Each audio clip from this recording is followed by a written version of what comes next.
Et bien le bonjour et bienvenue à la Garageux. Aujourd'hui on se retrouve pour un nouveau format sur le TCG Flesh and Blood. Alors vous avez déjà vu plusieurs vidéos dessus, mais aujourd'hui c'est un jour un peu particulier, déjà parce que c'est le week-end de la 5e année anniversaire du jeu, c'est pas rien, ce qui veut dire que le jeu fonctionne bien et qu'il va fonctionner encore de longues années, on l'espère, et c'est l'occasion de débuter pour vous, pour ceux que ça intéresse, de débuter on va dire des leçons, des masterclass pour être passé de débutant à pro player, ou en tout cas pour essayer d'avoir le plus haut niveau possible sur le jeu, et donc d'essayer de faire des vidéos pour vous prendre par la main et de vous amener au plus haut niveau possible en commençant vraiment au départ du départ. Et je ne suis pas seul, parce que si c'était juste moi, mon expertise ne serait pas suffisante.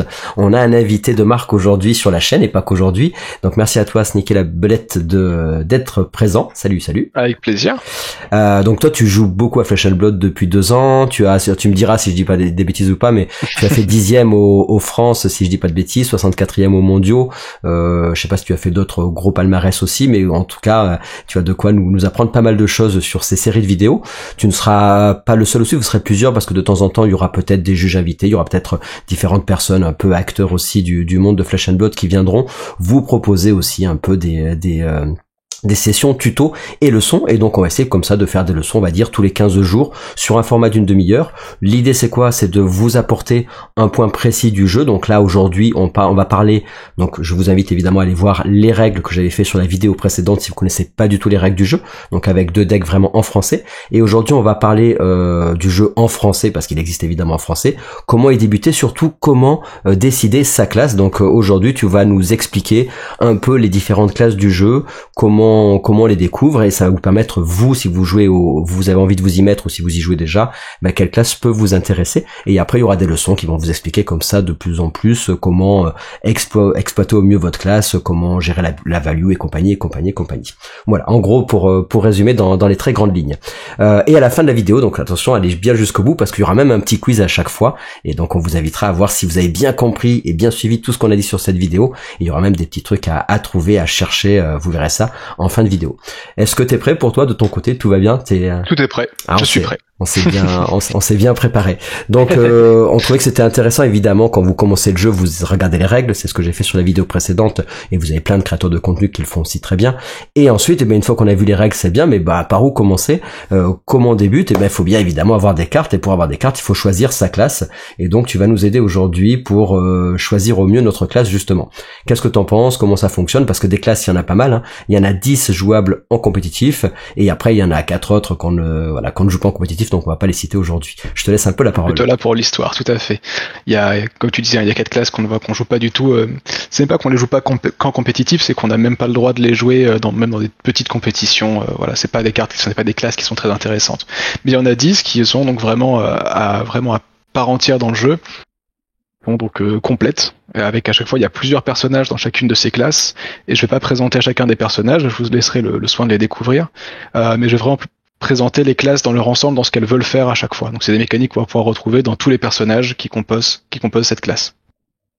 Ouais, surtout. Et quand tu veux, on commence. Ouais, surtout qu'en plus, effectivement, c'est ce que tu disais, c'est intéressant d'abord de savoir quelle classe peut vous convenir, de pas essayer spécialement de dire quel est le héros moi je dis aux joueurs qui débutent, je dis attention, chaque mécanique de héros ou de classe est différente, et donc il faut bien comprendre quel est les styles des classes, parce que des fois vous pouvez ne pas aimer une classe et puis une autre classe vous pouvez l'adorer. Donc c'est pour ça que tu vas nous détailler ça aujourd'hui, et chaque classe vient avec ses différents héros. Donc en plus de ça, après vous allez pouvoir un peu choisir différents gameplays à l'intérieur même de cette classe. Alors on a ici à l'écran sur le site officiel de Flesh and Blood, vous avez en fait toutes les différents héros qui existent. Et donc, comme on disait, ils avaient 10 classes avec tous les héros. Alors, les héros, il y en a beaucoup parce qu'il y en a au moins 107. Alors, si on élimine ceux qui sont en Living Legends, ceux qui sont éliminés par les tournois, il y en a un peu moins. Mais globalement, vous avez beaucoup de héros. Et par contre, des classes, comme tu disais, il y en a 10. Alors, on peut commencer. Donc là, vous avez sur le site de Flesh and Blood, vous avez les différents héros avec leur classe. Vous avez Fabrari aussi qui marche très bien avec les différents héros que vous pouvez décider d'avoir en Living Legends, ceux qui sont plus dans le classement, qu'on peut plus jouer en format, on va dire, officiel compétition, mais vous pouvez toujours jouer en Living Legend.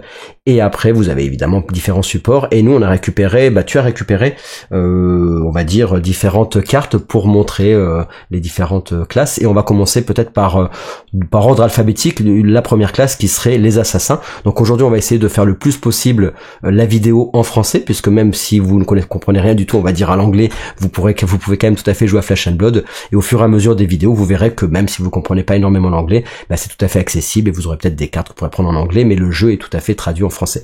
Donc on commence peut-être par l'assassin et je peux te laisser nous expliquer un peu qu'est-ce que c'est que l'assassin, comment il fonctionne et voilà, si tu veux montrer, on t'écoute. Alors l'assassin déjà c'est une classe qui est sortie plus récemment que les autres, donc elle n'était pas là au début du jeu et ça fait un peu plus d'1 an qu'elle existe. Et l'assassin, il va taper de manière assez faible, il va proposer des gros dégâts à ses adversaires. Par contre, il va demander à ce que l'on respecte ses attaques. Ses attaques, donc comme j'ai dit, elles font pas des gros chiffres. Par contre, si jamais elles touchent l'adversaire, il va y avoir un effet très impactant pour lui qui va entraver son plan de jeu. Est-ce que tu peux montrer la première carte peut-être ? Donc ça c'est un outil. Donc pour réussir à faire en sorte que ces cartes touchent, l'assassin va à différents outils, donc ça c'est une des armes auxquelles il a le droit par exemple, qui vont rendre difficile le fait de se protéger de ses attaques. Donc ça c'est une arme, et quand l'assassin touche l'adversaire avec cette carte, ses attaques vont moins bien défendre, ce qui fait qu'il va pouvoir plus difficilement se protéger des attaques de l'assassin. Est-ce qu'on peut voir la deuxième carte, pardon. Et donc ça c'est une des attaques assassin par exemple. Et elle dit, j'essaie de résumer un petit peu la carte, mais en gros, l'assassin qui va toucher son adversaire avec cette attaque va pouvoir regarder il va défausser la carte du dessus du deck de son adversaire, et il va pouvoir regarder la main de son adversaire, ce qui est déjà assez intéressant, mais en plus, il va pouvoir défausser une carte de la même couleur depuis sa main que la carte qui était bannie depuis le dessus de son deck. Donc c'est assez intéressant parce que quand tu es l'assassin, tu vas pouvoir voir la main de ton adversaire et essayer de défausser la carte qui va le plus impacter son prochain tour. Et globalement, tu disais donc tous les héros dans la classe assassin jouent autour de cette mécanique là, et il y en a qui vont OK. Voilà. En plus, on peut voir là que la carte bloque à 3, ce qui est une très bonne valeur de bloc. Les cartes dans Flesh and Blood bloquent globalement à 2 ou à 3, et donc toutes les cartes assassins quasiment bloquent à 3, donc les assassins peuvent facilement se protéger, et c'est difficile de se protéger de leurs attaques qui sont assez impactantes, même si elles ne font pas beaucoup de points. Alors pour nos joueurs qui débutent, ils connaissent pas spécialement les on va dire les morphotypes des classes. On peut dire quoi que l'assassin c'est quoi? Est-ce que c'est une classe aggro? Est-ce que c'est une classe c'est une classe que je dirais assez contrôle, dans le sens où elle veut aller à un certain rythme qui est assez lent. Elle veut bloquer avec certaines cartes de sa main parce que ces cartes bloquent bien, et forcer l'adversaire à interagir. Donc c'est très compliqué, voire impossible d'utiliser toute sa main de manière agressive contre un assassin, parce que si jamais on le fait, chacune des attaques va venir nous taxer certaines cartes de notre main, et on va pas pouvoir garder toutes nos cartes. Donc même les gens qui connaissent les assassins en mode, on va dire, c'est des DPS, ils font beaucoup de dégâts, c'est pas spécialement dans Flesh and Blood des classes qui vont faire c'est pas des classes qui vont faire max de dégâts dès le début, dont les parties vont être rapides, ça va être plutôt des parties longues. Donc quand tu dis contrôle, c'est des parties qui sont assez longues. Donc des parties plus longues, et en fait avec des chiffres beaucoup plus mesurés. Ils font pas des gros chiffres d'attaque, mais ils empêchent les adversaires de faire pareil. Et c'est rigolo comme sensation de jeu. Est-ce que tu veux passer sur celui d'après? Est-ce que tu veux qu'on... Allez, donc on peut montrer... ensuite, on va dire que c'est la brute, si je dis pas de bêtises. Tout à fait. Alors, qu'est-ce qu'ils font de beau, les brutes? Bon, on l'imagine, mais bon.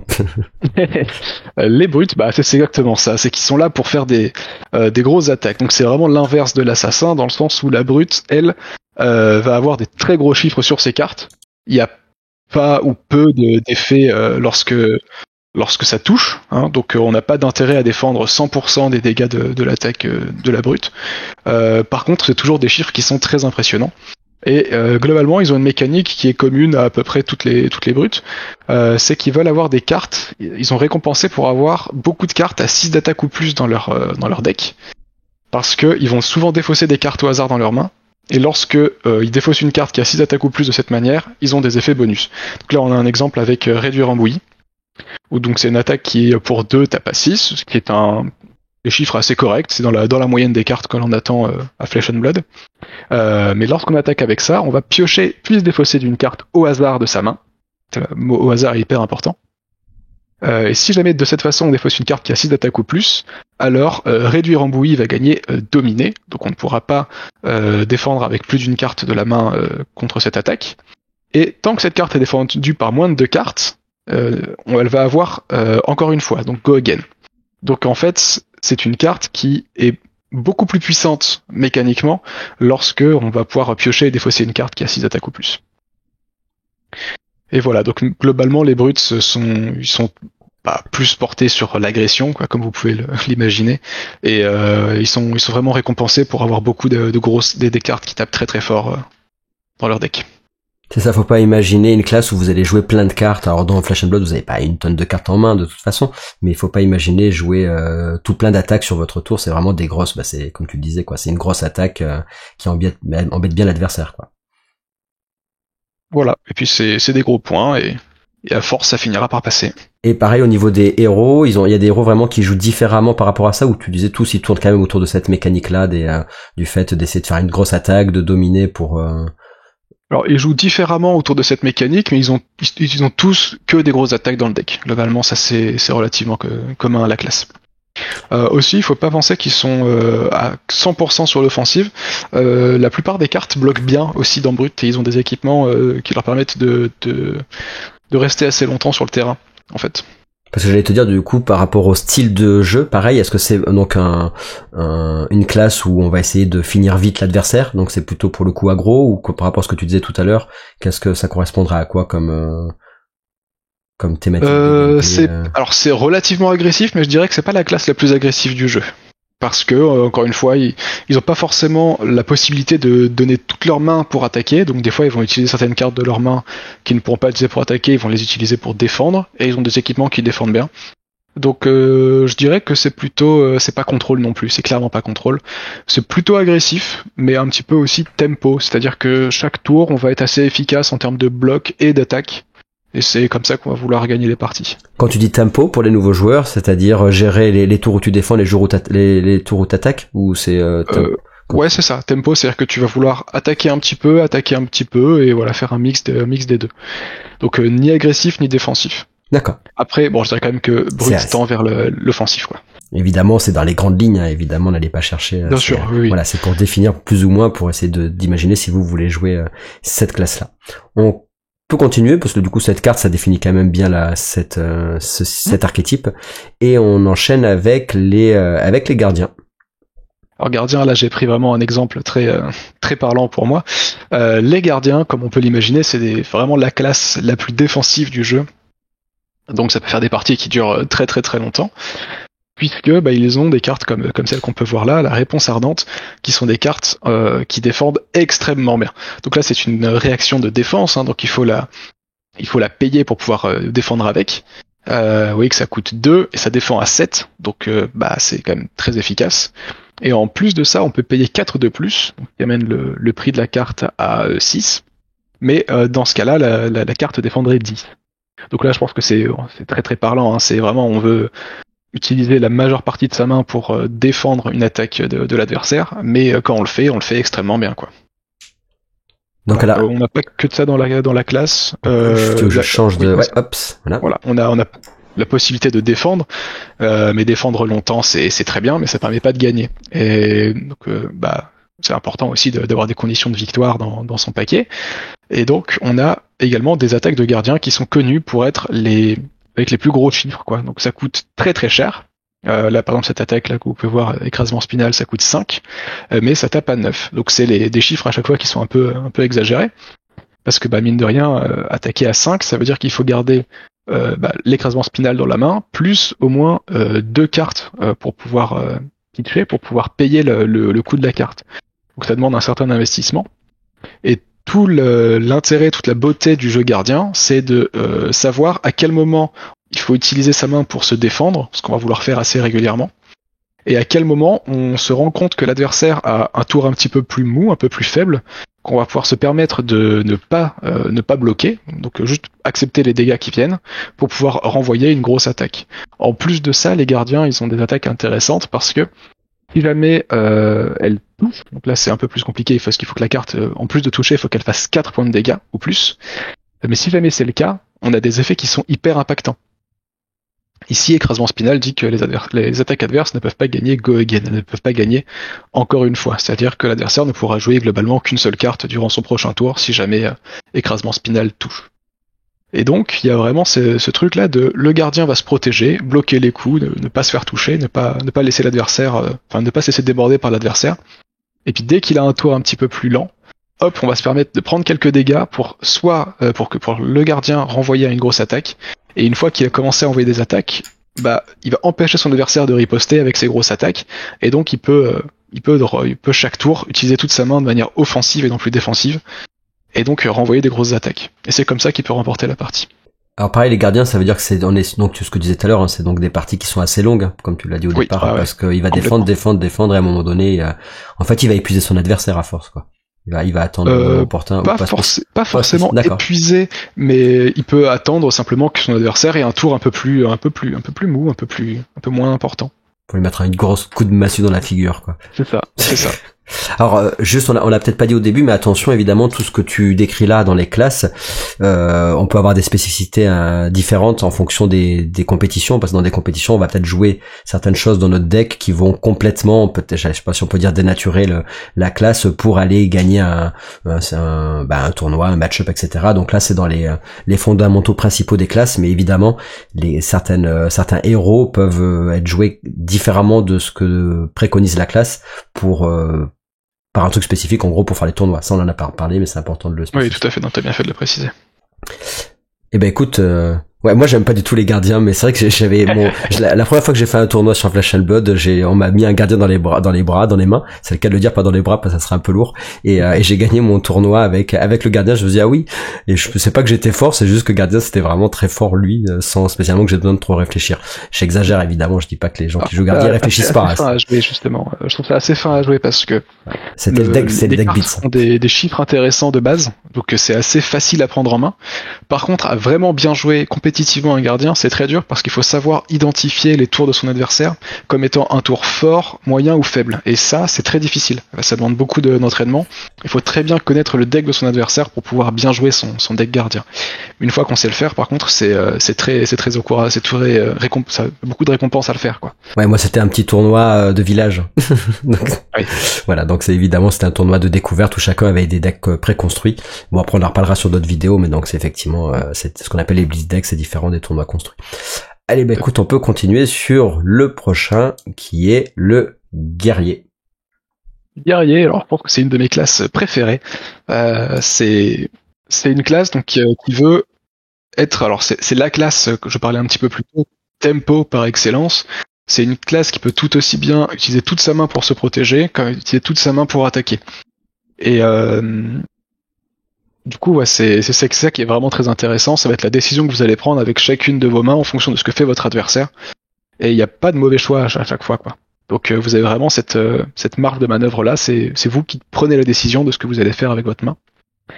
Ce que je trouve très agréable et très intéressant dans ce genre de jeu.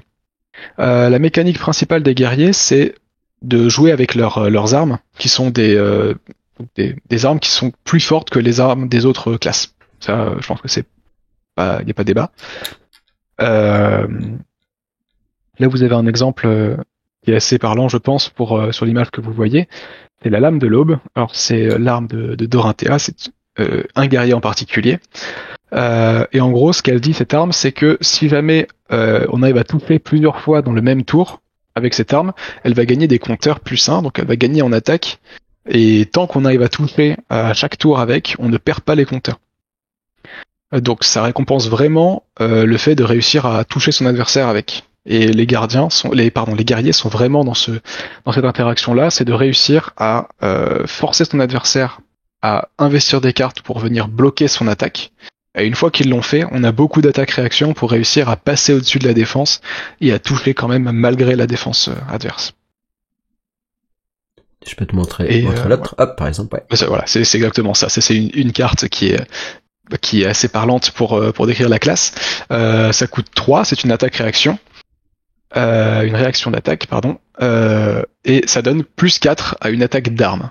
Alors pour 3, c'est relativement faible, mais c'est une réaction d'attaque, donc bon, bah pourquoi pas. Et là où ça devient vraiment intéressant, c'est si jamais son adversaire a utilisé une carte de sa main pour se défendre, alors l'attaque gagne plus 6 au lieu de gagner plus 4. Et là, ça devient vraiment beaucoup. Donc en guerrier, c'est ça, c'est vraiment réussir à forcer son adversaire à venir bloquer son attaque, parce qu'elle a des chiffres qui sont très intéressants. L'arme de Dorinthea, par exemple, pour 1, tape à 3 de base, c'est déjà des chiffres très intéressants. Et si jamais on peut venir rajouter un peu de dégâts avec une carte comme surpuissance, ça devient vraiment dévastateur. C'est pas si simple que ça à jouer d'ailleurs. C'est très fin parce qu'il faut réussir à anticiper ce que va faire ton adversaire et à le forcer à jouer de la manière que tu as envie qu'il joue. C'est exactement ça, guerrier. Mais une fois qu'on arrive à le faire, c'est très puissant. On va s'éloigner maintenant en partant un peu plus sur les casteurs, sur les lanceurs de sorts, puisque du coup on a vu un peu tous ceux qui manient bien l'épée, et on va continuer avec les illusionnistes qui sont là depuis un bon moment, je crois, depuis un bon moment, ouais. C'est une classe, c'est pas là parmi les premières à être sortie, mais je crois que c'est la 3e extension ou 4e, peut-être quatrième extension. Donc c'est pas une des premières, mais c'est pas non plus une des dernières. Et les illusionnistes, du coup, pour moi, ils ont vraiment 2 plans de jeu différents. Donc ça va dépendre des illusionnistes, vers quel plan de jeu ils vont s'orienter.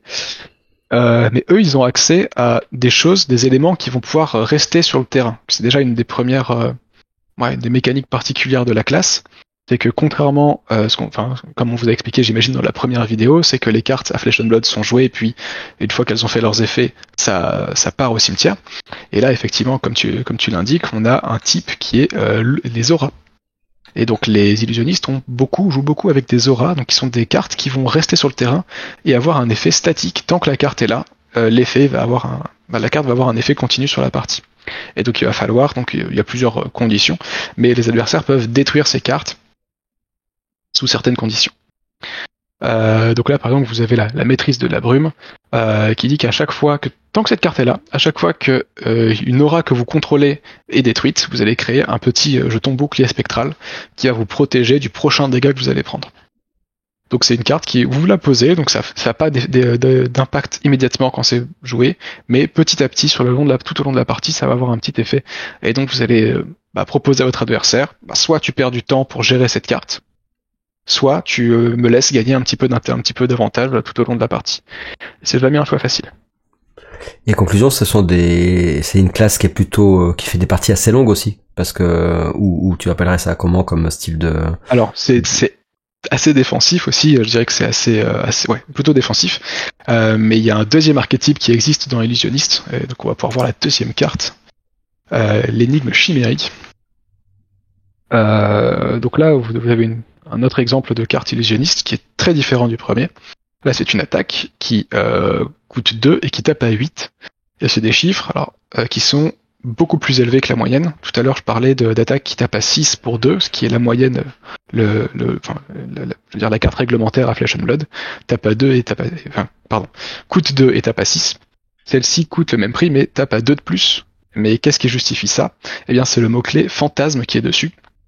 En fait, une attaque avec fantasme, si elle est défendue par une carte d'attaque non illusionniste qui a au moins 6 d'attaque, alors l'attaque avec fantasme est détruite et ne résout pas. C'est-à-dire que elle fait 8 dégâts, mais si vous la bloquez avec une seule carte, une carte ou plus d'ailleurs, mais vous pouvez simplement la défendre avec une seule carte, du moment que la carte a 6 d'attaque, vous prendrez 0 dégâts. Et donc ça va obliger les match-up, les gens à faire ce qu'ils appellent les pop-up, c'est ça que t'appelles ça, les poppers, pardon, pas les pop-up, les poppers, ouais, pardon, pas un pop-up, donc d'être obligé d'avoir des attaques à 6 si tu veux arriver à 6 plus. Ouais. Mais il y a certaines classes qui mécaniquement ont beaucoup de mal à rentrer donc des cartes qui ont 6 attaques ou plus.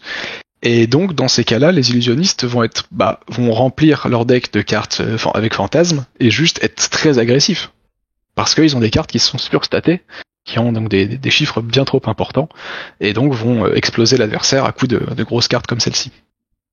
Et donc dans ce cas-là, on n'est plus du tout sur une classe qui est défensive, on devient même très agressif. Et voilà, c'est toute l'ambivalence un peu de la classe. D'accord, t'as les deux, donc ça dépend les styles de joueurs aussi. Tout à fait. Alors on va continuer avec une classe qui n'est pas spécialement simple, hop, qui sont les alors pourquoi je l'ai mise en anglais, je sais pas pourquoi je l'ai pas traduit. Pour le coup ça c'est my bad. Donc les lames runes, est-ce que tu peux nous parler d'eux? Ouais, alors les lames runes, je sais pas pourquoi je l'ai mis en France. Celle-là. J'ai mis tout en anglais là pour le coup. On aura tout en anglais pour cette classe-là. C'est ça. Alors les lames runes, c'est une classe qui est assez intéressante. Donc en gros dans l'histoire du jeu, ils utilisent des armes magiques. Donc ils se battent à la fois avec des dégâts physiques, avec des épées, etc. Mais des enchantements sur ces épées vont ajouter des dégâts magiques. On n'a pas encore parlé de dégâts magiques dans cette vidéo, et donc c'est un autre type de dégâts qui existe à Flesh and Blood et qui est beaucoup plus compliqué, dont il est beaucoup plus compliqué de se protéger que les dégâts physiques. Donc généralement, les dégâts magiques, les cartes qui font des dégâts magiques ont des chiffres moins élevés, donc font moins de dégâts, mais c'est plus simple, c'est plus compliqué de se protéger, donc ça devient un peu plus équilibré. Et donc comment ça s'appelle, les lames de runes. En français, c'est lames de runes. Les lames de runes ont beaucoup de moyens de générer donc des champs de runes. C'est la carte que vous voyez ici. C'est un petit token que vous allez générer au cours de la partie. Vous pouvez en générer plusieurs d'un coup. Donc c'est une aura, donc comme les cartes des illusionnistes, tant qu'elle n'a pas fait son effet, elle va rester sur le terrain. Et son effet, c'est lorsque vous attaquez avec une attaque physique, vous détruisez le champ de runes et vous faites 1 point de dégâts d'arcane à votre adversaire par champ de runes que vous avez accumulé. Et donc c'est tout l'intérêt de la classe, c'est-à-dire que vous allez pouvoir préparer des gros tours en générant plusieurs champs de runes, puis faire une attaque physique au tour d'après, ce qui va consommer tous vos champs de runes, faire beaucoup de dégâts magiques, et vous avez toujours les dégâts physiques qui vont venir se rajouter à l'équation. Et ça rend très difficile le fait de bloquer tout ça. Là vous avez les cieux de Mauvrion. C'est une carte emblématique de la classe qui donne Go Again encore une fois à votre prochaine attaque, et si jamais elle touche, vous allez pouvoir créer 3 champs de runes. Donc là c'est une classe qui pour le coup va être plutôt agressive, voire très agressive, parce que historiquement c'est des cartes qui ne bloquent pas bien. On veut plusieurs éléments dans sa main, donc on va avoir une carte bleue pour pitcher, une carte pour booster son attaque et créer des champs de runes, et une attaque physique. Donc vous avez besoin de beaucoup d'éléments pour que tout se passe bien. Vous n'avez pas vraiment la place pour investir des cartes en défense. Et donc vous faites beaucoup de dégâts, à la fois magiques, à la fois physiques, mais vous bloquez relativement mal. Ouais, t'es en carton quoi. Tu fais du DPS, mais t'es en carton. Et on est là pour taper très fort, et l'adversaire, s'il veut te protéger de tes dégâts, il va vraiment galérer parce que c'est à la fois magique, à la fois physique, donc ça demande beaucoup d'efforts. Parce que par exemple, cette carte-là, tu peux facilement la jouer pour 0 si t'as assez de... Tout à fait. Ça, c'est une carte intéressante. Je voulais en parler. Elle coûte 3 et elle tape à 4 avec Go Again, ce qui est des chiffres assez faibles, mais si jamais vous contrôlez des runes chantes, des champs de runes, la carte coûte 1 de moins à jouer par champ de runes que vous contrôlez. Le but du jeu, c'est de réussir à en créer 3 pour jouer la carte gratuitement. Dans ce cas-là, vous avez une carte qui, pour 0, tape à 4 avec encore une fois. Donc c'est très intéressant. On va enchaîner, on va continuer avec une classe. On va revenir sur ceux qui tapent physique avec les mécanos. Alors il y en a qui aiment bien le côté design, etc. Qu'est-ce qu'ils ont de particulier ces mécanos, les mécanologues? Alors les mécanos, c'est la classe pour laquelle j'ai le plus de mal à en sortir une mécanique, parce que il y a plusieurs mécanologistes qui existent et ils ont tous une direction un peu différente. Il y en a beaucoup en tout cas avec beaucoup de directions différentes. Quelque chose qui reste assez commun, une stratégie qui est... Ils ont accès à une stratégie qui est agressive, qui est des cartes comme celle que vous voyez là, démarrage foudroyant, qui coûte 0, qui tape à 4, donc c'est des chiffres standards, c'est les chiffres réglementaires du jeu, mais il y a une petite ligne de texte dessus qui dit « booster ». Lorsque vous jouez cette attaque, vous pouvez choisir de défausser la carte du dessus de votre deck. Si vous le faites et que la carte du dessus de votre deck était une carte mécanologiste, alors le démarrage foudroyant gagne Go Again. Et donc, 0 pour 4 dégâts, c'est correct. 0 pour 4 dégâts avec Go Again, c'est vraiment intéressant. C'est vraiment très agressif comme chiffre. Et dans ce cas-là, vous pouvez juste vous dire, je vais remplir mon deck de cartes comme celle-ci, qui sont toutes des cartes mécanologistes. Je mets que des cartes mécanologistes dans mon deck, que des cartes avec boost, et je vais jouer très vite, mais je vais jouer beaucoup de cartes comme ça chaque tour. Je vais pas bloquer, et je vais écrouler mon adversaire sous une tonne de dégâts. Le problème de faire ça, c'est que vous allez En même temps que vous faites ça, à chaque fois que vous jouez une carte avec boost, vous détruisez une carte de votre deck.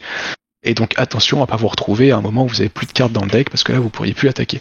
Et le but du jeu, c'est juste de tuer son adversaire avant que ça n'arrive. Donc en gros c'est plutôt bourrin en fait, pour le coup c'est aggro quoi. C'est-à-dire que là dans ce style-là de jeu, c'est aggro. Ouais, il y a une deuxième type de carte qui va exister, si on peut voir la deuxième carte s'il te plaît. Hop, c'est des cartes objets. Donc un objet c'est un peu comme une aura, c'est-à-dire que c'est quelque chose que vous allez pouvoir poser sur le terrain. Contrairement à l'aura, généralement il va rester que quelques tours. Au bout de quelques tours, il aura fait son effet et il va disparaître du terrain. Mais voilà, donc vous avez des stratégies basées sur les objets avec les mécanologistes,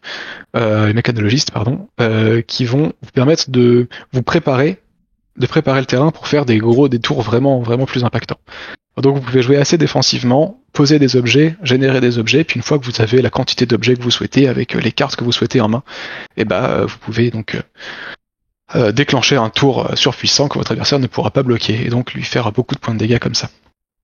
Alors je rebondis sur tout ce que tu dis, sachant qu'il faut savoir que maintenant, tous les mois, il y a ce qu'on appelle les Armory Decks, donc vous avez possibilité sur votre boutique locale ou par internet de commander des nouveaux decks qui sont déjà tout préconstruits pour pouvoir jouer en construit justement, et où vous avez les différents archétypes, les différentes héros ou classes, et donc vous avez juste à récupérer le deck tout fait sans avoir besoin de connaître le jeu pour vous lancer, et en plus c'est en français, donc ça c'est pour le construit, et sinon qui existe déjà depuis un moment, vous avez aussi ce qu'on appelle les Blitz Decks, où là vous avez pareil, même sur du format plus rapide, qui a 30 minutes de jeu, c'est moins représentatif, on va dire, du jeu en tournoi, parce que c'est des parties qui sont certes plus rapides, mais aussi c'est un peu plus cinglant, mais pareil, ça vous permet de pouvoir vous initier au jeu et pas avoir besoin de chercher, de dire qu'est-ce que je vais mettre comme carte dans mon paquet, puisque c'est déjà tout fait.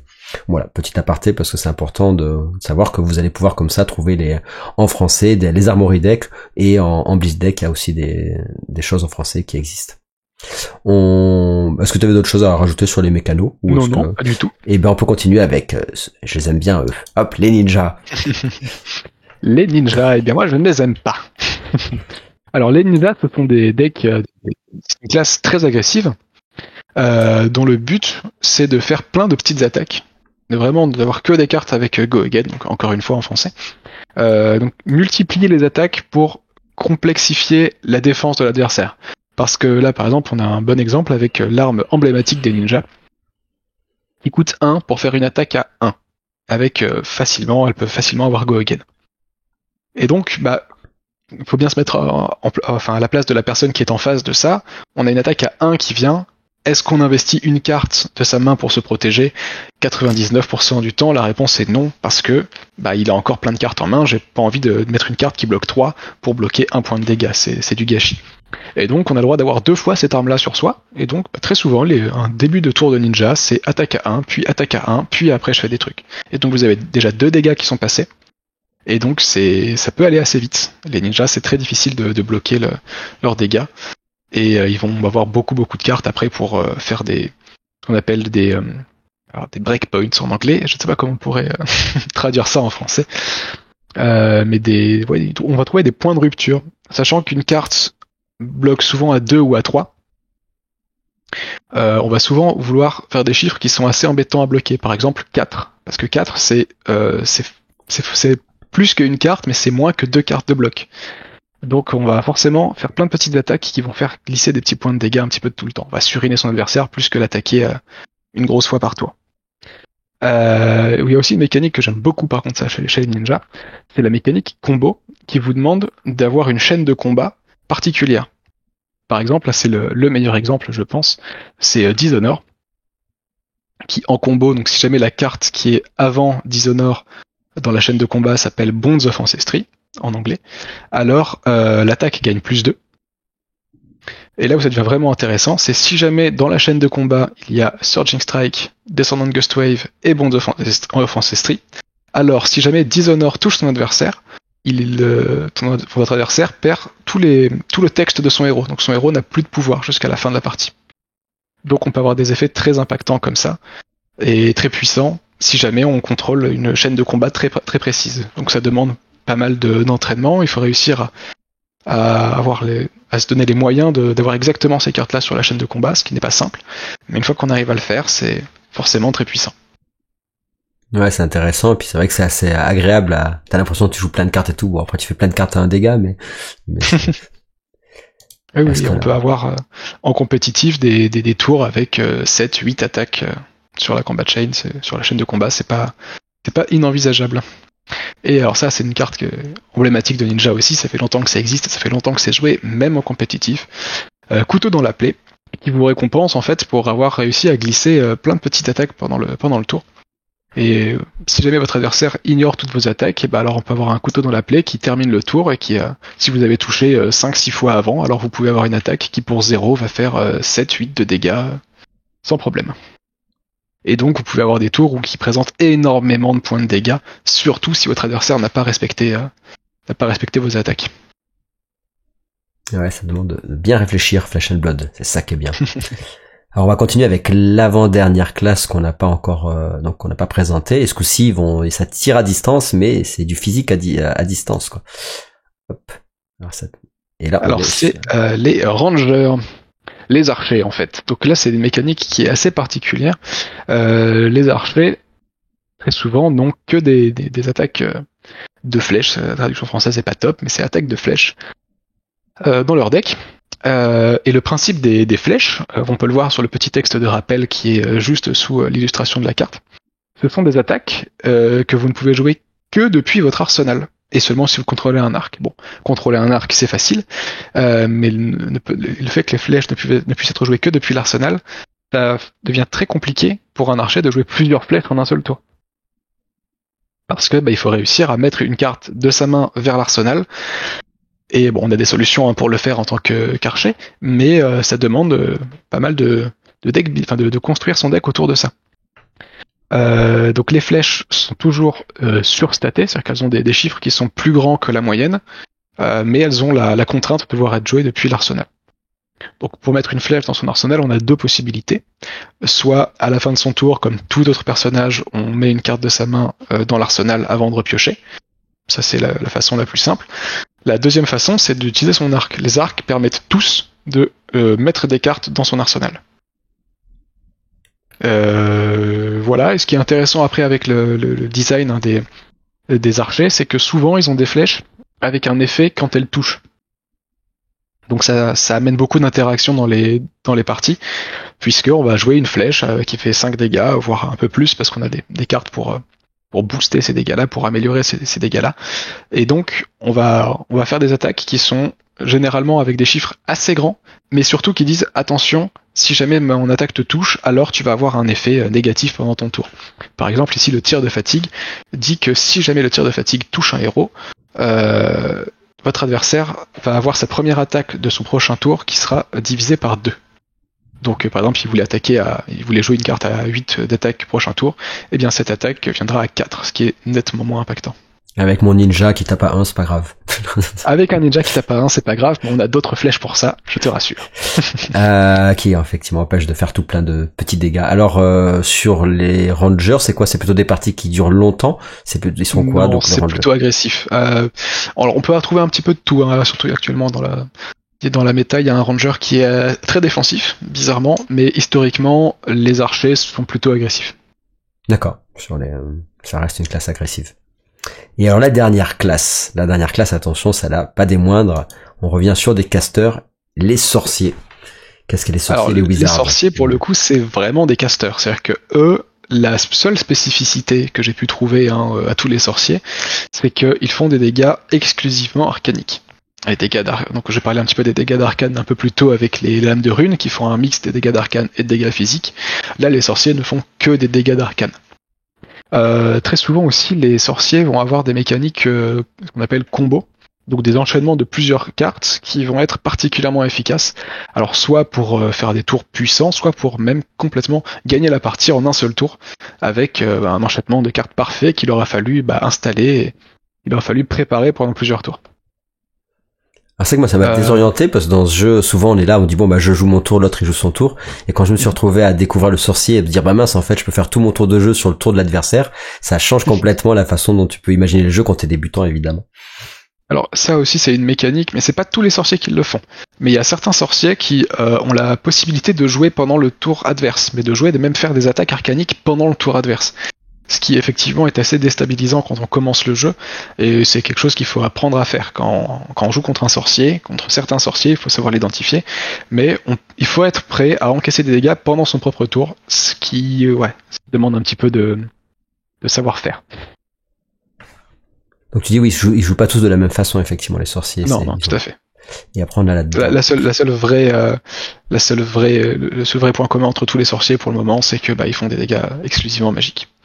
Donc là c'est une carte Clairvoyance Cendrée qui rentre un peu dans les deux choses dont j'ai parlé.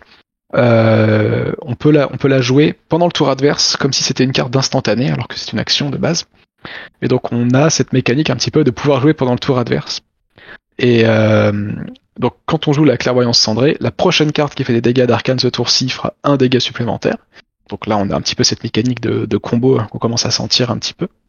Et on va pouvoir regarder les 3 cartes du sommet de son deck et de les replacer sur ou sous le deck dans l'ordre de notre choix. Donc là c'est vraiment pour aller chercher des morceaux de combo pour voir en fait sur le dessus et dessous de son deck si jamais on va avoir de quoi partir en combo le tour d'après ou voir ce tour-ci. Super, très intéressant. Hop, revenons à... Merci beaucoup pour ton expertise. On essaie d'aller vite, en même temps c'est vite et pas vite à la fois. Sur les vidéos c'est pas évident, mais déjà ça vous permet de voir un peu dans les très grandes lignes évidemment les différentes classes du jeu. Puis évidemment vous pouvez nous mettre des commentaires et on y répondra aussi. Je vous invite aussi à aller voir parce que tu interviens aussi pas mal sur la chaîne Heavy Hitters sur YouTube. Donc je vous invite, je mettrai en lien en description pour aller voir un peu. Il y a aussi plein de tutos. Donc n'hésitez pas. Twitch et YouTube, voilà. Donc n'hésitez pas à aller sur les différentes chaînes, évidemment, il y a pas mal de contenu en français. Pour terminer cette vidéo, là, il nous reste 30 secondes. Est-ce que on avait dit au tout début, tu nous fais un petit quiz, 2-3 questions, et je vous inviterai à y répondre en commentaire pour voir si vous avez bien suivi la vidéo, et puis peut-être aussi pour essayer de faire un peu votre enquête sur les différentes classes ou héros. Qu'est-ce que tu nous as préparé aujourd'hui comme Alors, petit quiz? Est-ce que tu peux nous afficher une des 2 images que je t'ai envoyées un peu précédemment? Je ne sais pas si tu l'as préparé, sinon... Je l'ai pas du tout préparé, mais je peux regarder, ou pas du tout, je peux pas regarder ça, sinon je vais te perdre en fait. Sinon reviens pas de souci, dessus. on reste débrouillé autrement. Attends, non, alors la première question que je pourrais poser, sans support, c'est il y a une classe parmi les 10 que j'ai présentées qui... personne n'aime ça, hein, mais il y a une classe qui aime encore moins que les autres perdre son arsenal. Qui déteste quand vous lui détruisez son arsenal. Et donc la question c'est quelle est cette classe? Vous pourrez répondre en commentaire. Vous gagnerez des points pour la suite. On va compter les points. C'est ça. Eh ben. Yes. Alors du coup j'ai pas les. Après sinon je peux le dire à l'oral, y a pas de souci. Ça va être parce que sinon je vais pas. Donc je vais vous donner 2 textes qui sont les pouvoirs d'un héros. Donc sans tricher parce que vous pourriez facilement tricher, je vais vous lire les textes de ces héros et le but du jeu c'est de réussir à trouver de quelle classe ils sont. J'ai fait assez facile, promis, je pense que c'est assez facile. Donc le premier texte c'est si jamais vous avez pioché une carte ce tour, vos attaques d'épée coûtent 1 de moins à activer. Et il y a un deuxième texte sur ce même héros. Vous pouvez bannir 2 cartes rouges et 2 cartes jaunes de votre cimetière, et jusqu'à la fin de tour, lorsqu'une arme que vous contrôlez touche un héros adverse, vous allez pouvoir générer une récompense, une carte gold, une carte or. Donc voilà, je répète, donc ça c'est un texte de héros, et donc le but du jeu c'est de réussir à trouver de quelle classe il est issu. Et voilà, je vais pas avoir d'autres questions. Eh ben on est pas mal. Super. Merci à toi. Avec plaisir. Avec grand plaisir. Écoutez, en tout cas, j'espère que ce genre de leçon, et merci pour ton expertise, vous intéresse. Et on fera ça, du coup, voilà, tous les 15 jours environ, et on va essayer d'aller de plus en plus loin dans les méandres du jeu pour qu'on puisse progresser, que je puisse aussi progresser. Et on fera aussi de temps en temps des vidéos où je suis en mode coaching je suis en mode coaching, je suis coaché, et pour essayer de progresser moi aussi sur le jeu, pourquoi pas me qualifier, aller à savoir un jour sur les France, ça pourrait être sympa le Flash and Blood, de dire tiens, est-ce qu'on peut partir de zéro comme moi et d'aller jusqu'à un niveau voilà un peu plus pro sans être pro pour autant. Donc ça, on le découvrira au fur et à mesure des vidéos. Donc je vous invite évidemment à vous abonner, à mettre un petit j'aime, à mettre un commentaire et à suivre nos vidéos qui sortiront environ tous les 15 jours sur ce fantastique jeu qui est Flesh and Blood, pour moi, qui est un des plus grands jeux, si vous n'avez pas déjà vu la vidéo précédente, du moment en tout cas, et sur la scène compétitive, à mon avis, qui fait partie du top 3 des jeux sur la scène compétitive. Ça, c'est y a pas à dire. Voilà. Et écoutez, en tout cas, profitez bien, et puis encore une fois, n'hésitez pas à en parler tout autour de vous à vos amis, parce que Flesh and Blood, on peut y jouer en français et tout le monde peut y jouer, et c'est tout à fait accessible. Ça veut pas dire que le jeu est simple, mais vous pouvez au début débuter avec des choses assez simples, et au fur et à mesure, évidemment, aller de plus en plus loin dans le jeu pour gagner en expertise. Mais c'est accessible à tous si vous prenez des classes qui sont peut-être un peu plus simples au départ, ou en tout cas vous n'êtes pas obligé de partir directement sur des choses compliquées pour vous faire plaisir sur ce jeu-là. Allez, je vous fais des bises, et puis je te remercie surtout à toi de ton temps, et puis on se retrouve très vite pour une prochaine vidéo. Bye bye, à bientôt. Salut.